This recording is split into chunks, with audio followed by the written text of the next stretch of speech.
Eh bien, salut à tous, c'est Rudy Gosselin. On se retrouve aujourd'hui encore une fois pour 1626 Médias. Aujourd'hui, on va interviewer Gaëlle, qui est graphiste illustratrice et qui fait de la typographie en plomb.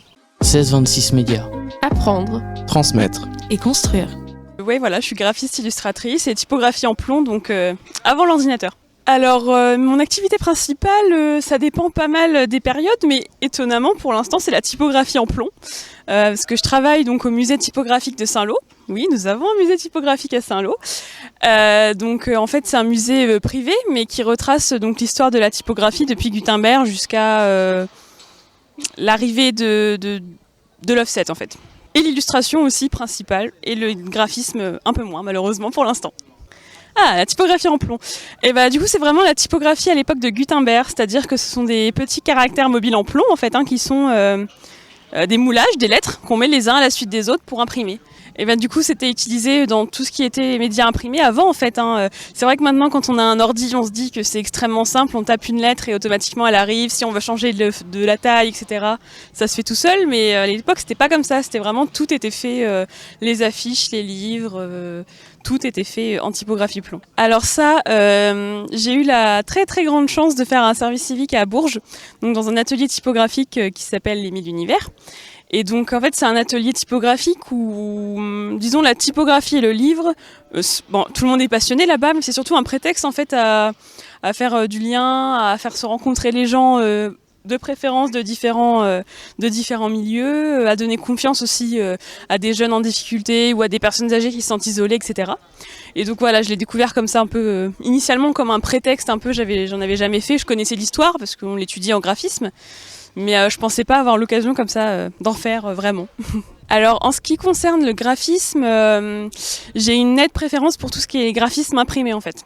Voilà, le web, j'aime pas spécialement. On passe déjà bien assez de temps sur un écran comme ça en une journée.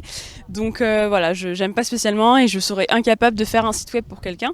En revanche, tout ce qui est médias imprimés, donc tout ce qui est faire un livre de A à Z, je peux faire un livre. Je peux vraiment concevoir de la couverture à l'intérieur, au type de papier, au type de reliure, etc.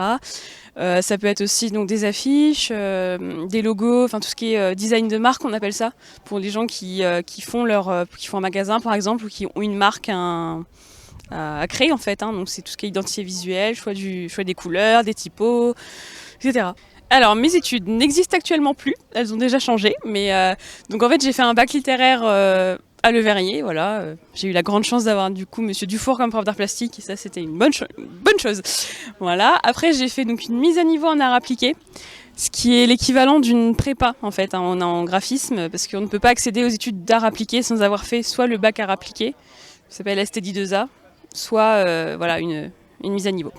Et après donc j'ai fait un BTS design graphique option médias imprimés à Besançon. Donc voilà, donc c'était vraiment bien. Suivi d'une licence pro en design éditorial à Rennes. Bah alors je suis présente sur Facebook et Instagram. Un jour peut-être il y aura un site, mais pas tout de suite. Donc mon nom de professionnel c'est Vie Révoltante. Vie révoltante, révolte, c'était l'idée de base. Et non pas, enfin rêve aussi, mais voilà, c'était le petit jeu de mots.